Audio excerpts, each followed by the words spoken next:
ഈ വിവാഹം നടക്കില്ല ഭദ്രേ. ആ വിവേക് ആരുമായോ ഇഷ്ടത്തിലായിരുന്നു എന്ന്. അവരുടെ രജിസ്റ്റർ മാരേജ് കഴിഞ്ഞു. മൊബൈൽ പോക്കറ്റിലേക്ക് ഇട്ടുകൊണ്ട് അയാൾ അടുത്തുനിന്ന ഭാര്യയോടായി പറഞ്ഞു. അവർ പകച്ചുകൊണ്ട് അയാളെ നോക്കി. പകുതിയോളം ആൾക്കാർ എത്തിക്കഴിഞ്ഞിരുന്നു. 1.5 മണിക്കൂർ കൂടി കഴിഞ്ഞാൽ വിവാഹം നടക്കേണ്ടതാണ്. ഏട്ടനോട് പറയണ്ടേ? അവർ വെപ്രാളത്തോടെ ചോദിച്ചു. എനിക്ക് കഴിയില്ല ഭദ്രേ, നീ തന്നെ പറയ്. അളിയനാകെ തകർന്നു പോകും.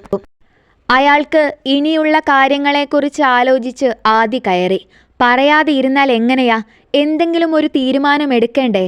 ഇടറുന്ന കാലടികളോടെ അവർ മുന്നോട്ട് നടന്നു. ഓഡിറ്റോറിയത്തിൽ ഓടി നടന്ന് ഓരോ കാര്യങ്ങളായി ചെയ്യുകയാണ് ഭാർഗവൻ. ഒരേ ഒരു മകളുടെ വിവാഹമാണ്. ഭാര്യ മരിച്ചിട്ടും അയാൾ വളരെ കഷ്ടപ്പെട്ടാണ് മകളെ ഈ നിലയിൽ എത്തിച്ചത്. ചേട്ടാ. തിരിഞ്ഞു നോക്കിയ അയാൾ കാണുന്നത് നിറഞ്ഞ കണ്ണുകളോടെ നിൽക്കുന്ന സഹോദരിയെയാണ്. അവരുടെ മുഖം കണ്ടപ്പോൾ തന്നെ എന്തോ പ്രശ്നമുണ്ട് എന്ന് അയാൾക്ക് മനസ്സിലായി. എന്താ ഭദ്ര, നീ എന്തിനാ കരയുന്നത്? അളിയന്റെ മുഖവും വല്ലാതെ ഇരിക്കുന്നല്ലോ. അത് കേട്ടതും അവർ പൊട്ടിക്കരഞ്ഞുകൊണ്ട് അയാളുടെ മാറിലേക്ക് വീണു. അവര് നമ്മളെ ചതിച്ചു. ആ വിവേകിന്റെ വിവാഹം കഴിഞ്ഞു എന്ന് വീട്ടുകാർക്ക് എല്ലാം അറിയായിരുന്നത്രേ. ഒരു നിമിഷം ഭൂമി നിശ്ചലമായതുപോലെ അയാൾ നിന്നു. ഉറുമ്പ് അരിമണി ശേഖരിക്കും പോലെ സ്വരുക്കൂട്ടി വെച്ചാണ് ഈ ദിവസം വരെ കൊണ്ടെത്തിച്ചത്. ഈ അവസാന നിമിഷം ഇനി എന്താ ചെയ്യുക?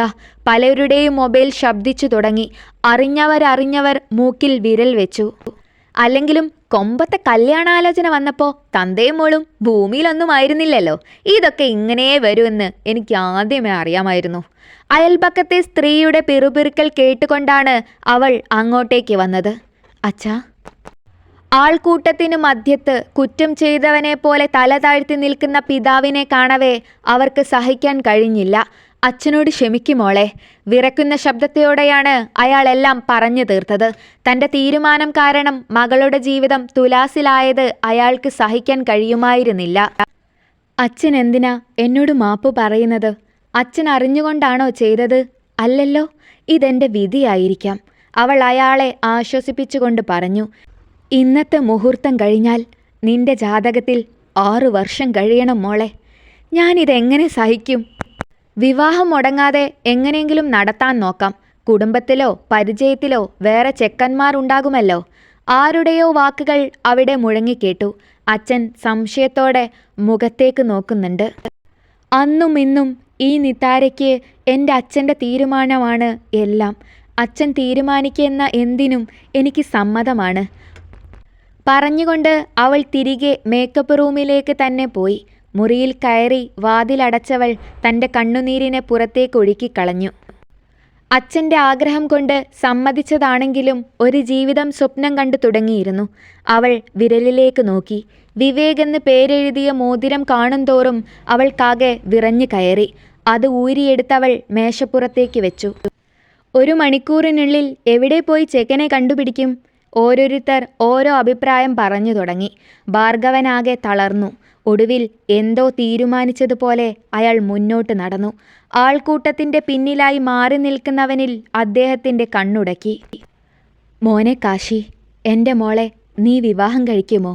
ഈ അവസാന നിമിഷം എൻ്റെ മോളെ എനിക്ക് ആരുടെയും കയ്യിൽ പിടിച്ചേൽപ്പിക്കാൻ കഴിയില്ല. ഈ വൃദ്ധൻ നിന്റെ കാലു പിടിക്കാം. അയാൾ കുനിയുന്നതിനു മുൻപ് തന്നെ അവൻ 2 കൈകളും കൊണ്ട് അയാളെ തടഞ്ഞു നിർത്തി. എന്നെ വിവാഹം കഴിക്കാൻ അവൾ സമ്മതിക്കുമെങ്കിൽ എനിക്ക് സമ്മതമാണ്.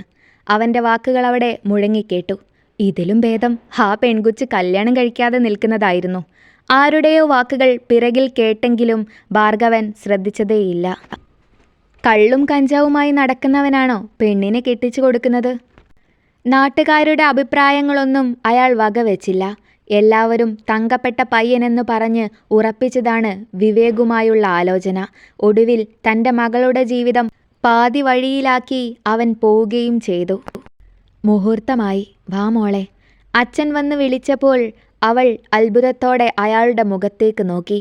ഇത്രയും പെട്ടെന്ന് വിവാഹം കഴിക്കാൻ ആരെങ്കിലും തയ്യാറാകുമെന്ന് അവൾ വിചാരിച്ചതേയില്ല. മോള് അച്ഛനോട് പറഞ്ഞത് സത്യമല്ലേ? അച്ഛൻ എന്ത് തീരുമാനമെടുത്താലും കൂടെ നിൽക്കുമെന്ന്? അയാൾ ഒന്നുകൂടി ഒരു ഉറപ്പിനു വേണ്ടി അവളോട് ചോദിച്ചു. അതെ അച്ഛാ. അമ്മയില്ലാത്ത എന്നെ വളർത്തി വലുതാക്കിയ അച്ഛനെ ഒരിക്കലും ഞാൻ തള്ളി പറയില്ല. അച്ഛൻ എന്ത് തീരുമാനമെടുത്താലും ഞാൻ കണ്ണും പൂട്ടി അനുസരിക്കും. അവളുടെ വാക്കുകൾ കേട്ടതും അയാൾ ആശ്വാസത്തോടെ നെഞ്ചിൽ കൈവച്ചു. അച്ഛൻ ഒരു തീരുമാനമെടുത്തിട്ടുണ്ട്. പൊന്നുമോളതനുസരിക്കണം. എൻ്റെ കുഞ്ഞിന് നല്ലതേ വരൂ. അച്ഛൻ്റെ കൈ പിടിച്ചുകൊണ്ട് തന്നെ അവൾ പുറത്തേക്കിറങ്ങി. ഓഡിറ്റോറിയത്തിലുള്ള എല്ലാവരും അവളുടെ മുഖത്തേക്കാണ് നോക്കുന്നത്.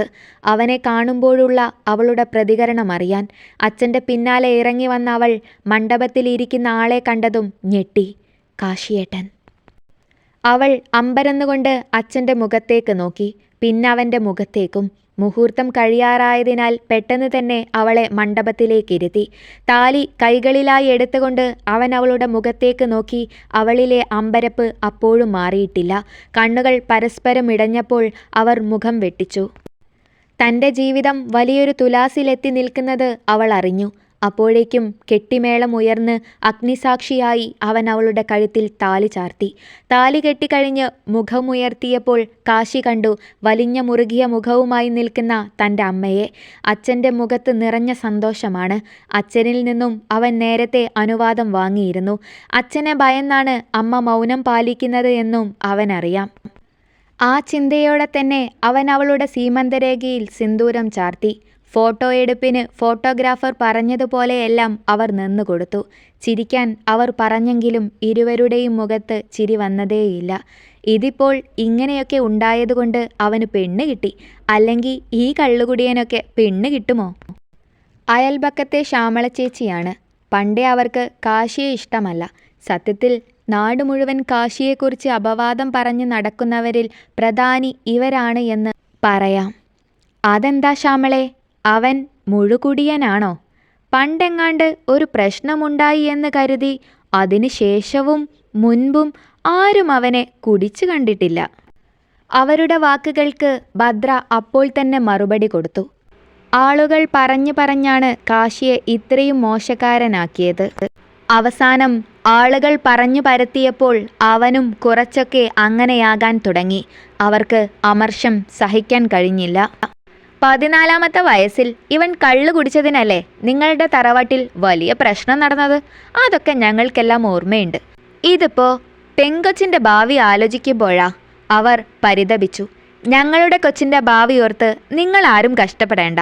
ഞങ്ങളുടെ കൺമുന്നിൽ വളർന്ന കുട്ടിയവൻ, ഭദ്ര ഉറപ്പോടെ പറഞ്ഞു.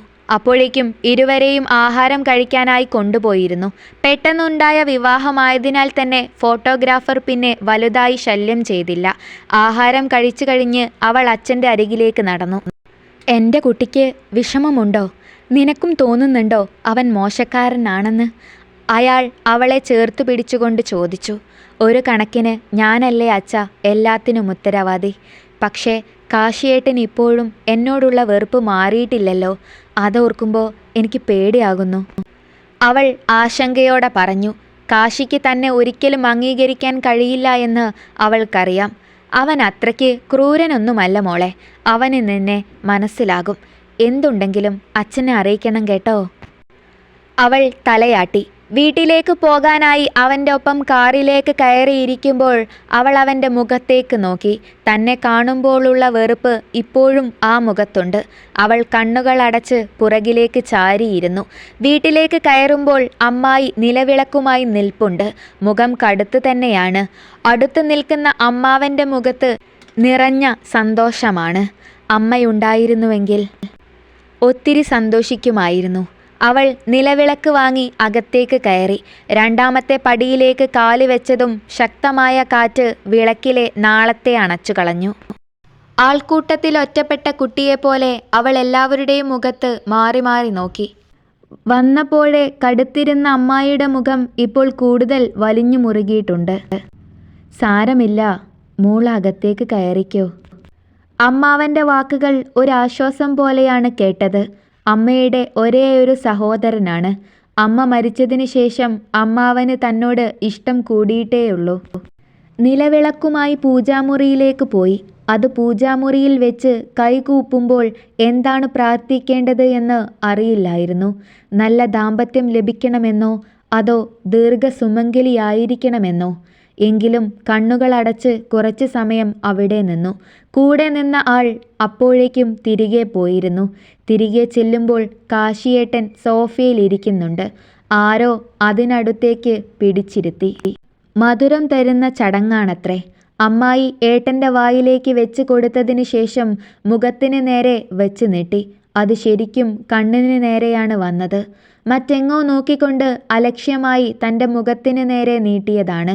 എങ്ങനെയോ സ്പൂണിലുണ്ടായിരുന്ന മധുരം വായിലാക്കി. വീണേ, താമരമോളെ കൊണ്ട് മുറിയിലാക്ക്. അമ്മാവൻ കാശിയേട്ടൻ്റെ അനുജത്തി വീണയോടാണ് പറഞ്ഞത്. അത് കേട്ടതും അവൾ പുഞ്ചിരിച്ചുകൊണ്ട് മുന്നിലേക്ക് വന്നു. വാ ഏട്ടത്തി. അവൾ നിറഞ്ഞ ചിരിയോടെ വിളിച്ചപ്പോൾ കൂടെ ചെല്ലാതിരിക്കാൻ കഴിഞ്ഞില്ല. ഈ വസ്ത്രമൊക്കെ ഒന്ന് മാറണമെന്നുണ്ട്. മുകളിലാണ് കാശിയേട്ടൻ്റെ മുറി. മുറിയുടെ വാതിൽ തുറന്ന് അവൾ ചിരിക്കുന്നുണ്ട്. മുറിക്കുള്ളിലേക്ക് നോക്കിയപ്പോഴാണ് ചിരിയുടെ കാരണം മനസ്സിലായത്. ആകെ വലിച്ചു വാരി ഇട്ടിരിക്കുകയാണ് മുറി. വസ്ത്രങ്ങളെല്ലാം അവിടെയായി കിടപ്പുണ്ട്. അകത്ത് പാമ്പുണ്ടോ എന്ന് പോലും ചിലപ്പോൾ സംശയം തോന്നും. ഏട്ടത്തിക്ക് മാറാൻ ഡ്രസ്സ് വേണ്ടേ? ഞാൻ എടുത്തുകൊണ്ട് വരാം. അപ്പോഴാണ് അതിനെക്കുറിച്ച് ചിന്തിച്ചത് പോലും. പ്രതീക്ഷിക്കാതെ നടന്ന വിവാഹമാണല്ലോ. തനിക്കായി ഇവിടെ ഒന്നും കരുതിയിട്ടില്ല. പതിയെ തലമുടിയിൽ നിന്നും സ്ലൈഡുകൾ ഓരോന്നായി ഊരിയെടുക്കാൻ തുടങ്ങി. കുറച്ചധികം കഷ്ടപ്പെട്ടാണ് തലമുടി അഴിച്ചെടുത്തത്. അപ്പോഴേക്കും ഡ്രസ്സുമായി വീണ എത്തിയിരുന്നു. സാരി അഴിച്ചെടുക്കാൻ അവൾ കൂടി സഹായിച്ചു. കുറച്ചധികം പിന്നുകൾ സാരിയിൽ അവിടെയായി ഉണ്ടായിരുന്നു. അതെല്ലാം കഷ്ടപ്പെട്ട് അഴിച്ചെടുത്തതിന് ശേഷം കുളിക്കാനായി ബാത്റൂമിലേക്ക് കയറി. കുളിച്ചിറങ്ങുമ്പോൾ വീണയെ മുറിയിൽ കണ്ടില്ല. നല്ല തലവേദനയുണ്ട്. ഒന്ന് കിടക്കണമെന്ന് ആഗ്രഹമുണ്ട്. പക്ഷേ അമ്മായിയുടെ മുഖം ആലോചിക്കുമ്പോൾ തോന്നുന്നതേയില്ല. അവൾ തലയൊന്ന് കെട്ടി മുഖത്ത് അല്പം പൗഡർ ഇട്ടതിന് ശേഷം താഴേക്ക് നടന്നു. നീ ആരോട് ചോദിച്ചിട്ടാ കല്യാണം കഴിച്ചത്? ഉറഞ്ഞു തുള്ളിക്കൊണ്ട് കാഞ്ചന ചോദിച്ചു. അമ്മ കണ്ടതല്ലേ അവിടുത്തെ അവസ്ഥ. അങ്ങനെ ഒരു അവസ്ഥയിൽ സഹായിക്കേണ്ടേ? അവൻ തികച്ചും ശാന്തനായാണ് പറഞ്ഞത്. എങ്കിലും അവരുടെ മുഖം അയഞ്ഞില്ല. നിന്നോട് അവൾ പണ്ട് ചെയ്തതൊന്നും മറന്നിട്ടില്ലല്ലോ. അന്നു മുതൽ എനിക്ക് പെണ്ണിനെ കണ്ണിന് നേരെ കണ്ടുകൂടാ. എന്തോ പറയാൻ തുടങ്ങിയ കാശി അവൾ വരുന്നത് കണ്ട് നിശബ്ദനായി. അവൾക്കാകെ അസ്വസ്ഥത തോന്നി.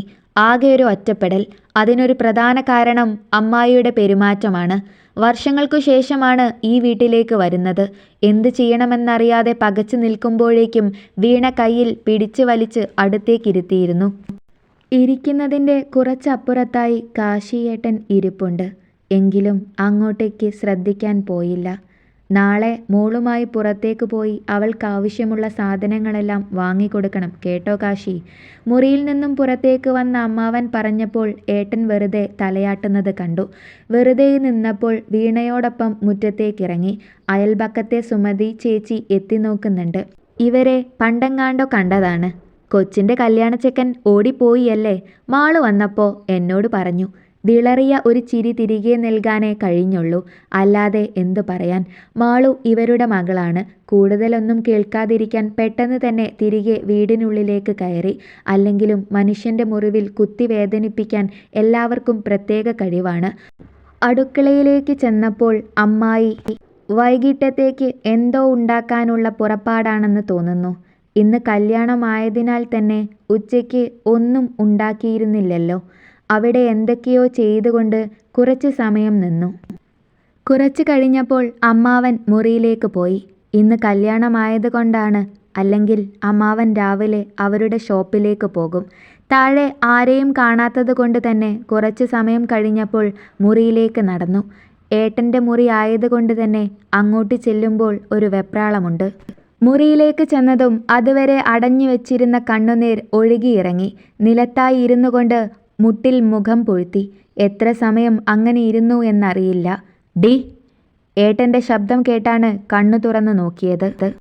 എന്നെ കേട്ടാൻ വയ്യായിരുന്നുവെങ്കിൽ നിനക്കത് നിന്റെ തന്തയോട് പറയാമായിരുന്നില്ലേ? ഇവിടെ വന്നിരുന്ന് മോങ്ങുന്നതെന്തിനാ? എന്തൊക്കെയോ പറയണമെന്നുണ്ടെങ്കിലും ഒന്നും പുറത്തേക്ക് വന്നില്ല.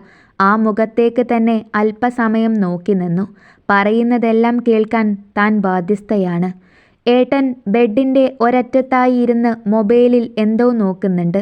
അത് കണ്ടുകൊണ്ട് പുറത്തേക്ക് ഇറങ്ങാൻ തുടങ്ങി. ഇനി നീ താഴേക്ക് ചെന്നിട്ട് എല്ലാവരെ കൊണ്ടും ഞാൻ നിന്നെ പുറത്താക്കിയതാണ് എന്ന് പറയിപ്പിക്കാനാണോ? നീ പോകുന്നത്? ഇവിടെ കയറി കിടക്കാൻ നോക്ക്. മുഖത്ത് നോക്കിക്കൊണ്ട് അലക്ഷ്യമായാണ് പറച്ചിൽ. എങ്കിലും പറഞ്ഞിട്ട് കേൾക്കാതിരിക്കാൻ തോന്നിയില്ല. വലിയ സൈസ് കട്ടിലാണ്. അതിൻ്റെ ഒരറ്റത്ത് കയറി ചുരുണ്ട് കിടന്നു. സത്യത്തിൽ നല്ല ക്ഷീണമുണ്ട്. രാവിലെ മുതലുള്ള അലച്ചിലും ടെൻഷനും എല്ലാം കാരണം തലയ്ക്ക് നല്ല ഭാരം. അറിയാതെ തന്നെ കണ്ണുകൾ അടഞ്ഞുപോയി. കണ്ണു തുറന്ന് നോക്കുമ്പോൾ ഏട്ടനില്ല. ചുവരിലായി തൂക്കിയിട്ടിരിക്കുന്ന ക്ലോക്കിൽ നോക്കുമ്പോൾ സമയം 5:30 താഴേക്ക് ചെല്ലുന്ന കാര്യം ആലോചിക്കുമ്പോഴെല്ലാം അമ്മായിയുടെ മുഖമാണ് മനസ്സിലേക്ക് വരുന്നത്. കുഞ്ഞിലെ അമ്മായിക്ക് എന്നോട് നല്ല സ്നേഹമായിരുന്നു. ഇപ്പോൾ ഈ കാണിക്കുന്ന വെറുപ്പിൻ്റെ കാരണം താൻ തന്നെയാണ്. അവൾ മെല്ലെ താഴേക്ക് ഇറങ്ങിച്ചെന്നു. പുഞ്ചിരിയോടെ നിൽക്കുന്ന വീണയെ കാണുമ്പോൾ പകുതി ആശ്വാസമുണ്ട്. ഈ വീട്ടിലെ ഒറ്റപ്പെടലിൽ അവൾ മാത്രമാണ് ഒരാശ്രയം. വീണയുടെ ഒപ്പം നിൽക്കുന്ന മാളുവിന് അത്ര തെളിച്ചമില്ല. എങ്കിലും അവളെ നോക്കി നിറം മങ്ങിയ ഒരു ചിരി നൽകി. താര, താൻ എന്തിനാ ഇഷ്ടമില്ലാത്ത കല്യാണത്തിന് സമ്മതിച്ചത്? വല്ലാത്തൊരു ഭാവത്തിൽ മാളു ചോദിച്ചു. മനസ്സിലായില്ല മാളു. താൻ കാശിയേട്ടനെ വിവാഹം കഴിച്ചതിൽ ഇത്രയും ദേഷ്യം മാളുവിന് വരേണ്ട കാര്യം എന്താണ് എന്ന് അവൾക്ക് മനസ്സിലായില്ല. നീയും കാശിയേട്ടനും തമ്മിലുള്ള അകൽച്ച ആർക്കാണ് അറിയാത്തത്? നിനക്ക് പറയാമായിരുന്നില്ലേ അവിടെ വെച്ച് വിവാഹത്തിന് സമ്മതമല്ല എന്ന്? അവളുടെ ചോദ്യം കേട്ടപ്പോൾ ആകെ വിറഞ്ഞു കയറി എന്ന് വേണമെങ്കിൽ പറയാം. അവളെ ഒരു രീതിയിലും ബാധിക്കാത്ത ഒരു കാര്യത്തിനാണ് അവൾ ഇത്തരമൊരു ചോദ്യം ചോദിക്കുന്നത്. ഇതിന് മറുപടി കൊടുക്കാതിരുന്നാൽ ശരിയാവില്ല. ഞങ്ങൾ തമ്മിലുള്ള അകൽച്ച ഞങ്ങളെ മാത്രം ബാധിക്കുന്ന കാര്യമാണ്. അതിൽ മാളു ഇടപെടേണ്ട. വിവാഹത്തിന് സമ്മതിക്കുന്നതും സമ്മതിക്കാതെ ഇരിക്കുന്നതും എൻ്റെ ഇഷ്ടമല്ലേ? ചോദിക്കാതിരിക്കാൻ കഴിഞ്ഞില്ല. സഹിച്ചു നിൽക്കുന്നതിനും ഒരു പരിധിയില്ലേ? അവളുടെ ചോദ്യം കേട്ടിട്ട് വീണയും വല്ലായ്മയോടെ നോക്കുന്നുണ്ട്. അച്ഛനെ ഒന്ന് കാണണമെന്ന് തോന്നി. ഇവിടെ നിന്നും ഒരുപാട് ദൂരമില്ല വീട്ടിലേക്ക്. നാളെ പോയി ആവശ്യമുള്ള സാധനങ്ങളെല്ലാം വീട്ടിൽ നിന്നും എടുക്കണം. ആലോചനയോടെ മുറിയിലേക്ക് പോകാൻ തുടങ്ങുമ്പോഴാണ് വീണ അടുത്തേക്ക് വന്നത്. ഏട്ടത്തി, സങ്കടമായോ മാളു പറയുന്നത് കേട്ടിട്ട്? നീ കണ്ടതല്ലേ വീണ ഇന്ന് നടന്ന കാര്യങ്ങളെല്ലാം. അതിൽ ഞാൻ എന്ത് തെറ്റാ ചെയ്തത്?